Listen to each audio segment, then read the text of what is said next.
মুসা আলাইহিস সালাম আল্লাহর সাথে সরাসরি কথা বলতেন। ওয়া কাল্লামাল্লাহু মুসা তাকলিমা। সুবহানাল্লাহ পড়েন, আওয়াজ তুলে সবাই বলেন সুবহানাল্লাহ।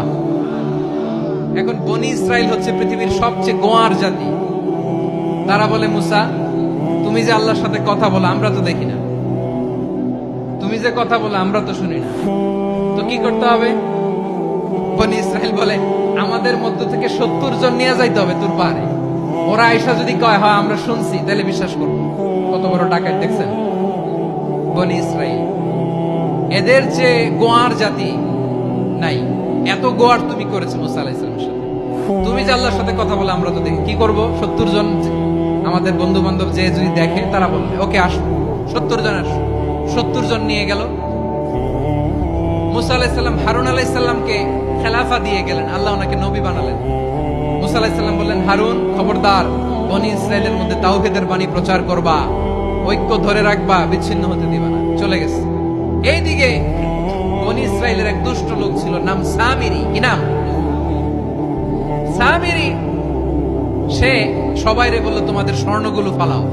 স্বর্ণগুলো ফেললো। বনি ইসরাইলের স্বর্ণগুলোকে গলিয়ে সে একটা গরুর বাচ্চা বানালো। গোবৎস। কিসের বাচ্চা? দেখেন গরুর পূজা কিভাবে শুরু হয় পৃথিবীতে প্রথম। গোবৎস পূজা, গরুর বাচ্চার পূজা কিভাবে।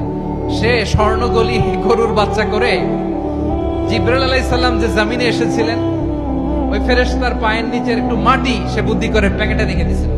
সে গরুর বাচ্চা বানায় স্বর্ণ দিয়ে গলিয়ে ওই মাটি এটার মধ্যে ঢুকাই দিছে বেলকি দেওয়ার জন্য। স্বর্ণ দিয়ে বানানো গোবৎস গরুর বাচ্চার গায়ে যখন সেই মাটি ছুঁড়ে দেয়া হলো, এখন বাছুরের ভেতর থেকে ভ্যাঁ ভ্যাঁ আওয়াজ আসতেছে। কি আসতেছে? সবাই তো অবাক। সামিরি বলে, আরে তোমরা যে 70 জন দিয়ে মুসা আলাইহিস সালামকে পাঠাইছো, ওইদিকে এত ঘুরতেছে, আল্লাহরে খুঁজে পায় না, আল্লাহ তো এটার ভিতরে ঢুকছে। নাউজুবিল্লাহ বলবেন না? তোমরা যে 70 জন দিয়ে পাঠাইলা, 70 জন নিয়ে মুসা আলাইহিস সালাম খালি ঘুরতেছে, আল্লাহরে পায় না। পাবে কেমনে? আল্লাহ তো নাউজুবিল্লাহ এটার ভিতরে। সেজদা দাও। এই সেজদা দিয়ে আল্লাহর নবী হারুন আলাইহিস সালাম বললেন, খবরদার, এটা সুস্পষ্ট শিরক। আল্লাহ সব গুনাহ মাফ করে, শিরকের গুনাহ মাফ করে না। খবরদার, তোমরা থামো। কে শোনে কার কথা? এই যে যেমন এখন আপনারা আমার কথা শুনতেছেন না? শুনতেছেন? হারুন আলাইহিস সালাম বললেন, খবরদার, এই শিরকি কাজে তোমরা সংযুক্ত হয়ো না। তোমাদেরকে কি মনে নাই আমার ভাই মুসা আলাইহিস সালাম কি বলছে? আল্লাহ শিরক মাফ করে না। খবরদার, শিরক করো না, আল্লাহরে ভয় করো। হারুন আলাইহিস সালাম তাদেরকে বুঝালেন, শিরক করো না, আল্লাহরে ভয় করো। শুধু এতটুকুই তিনি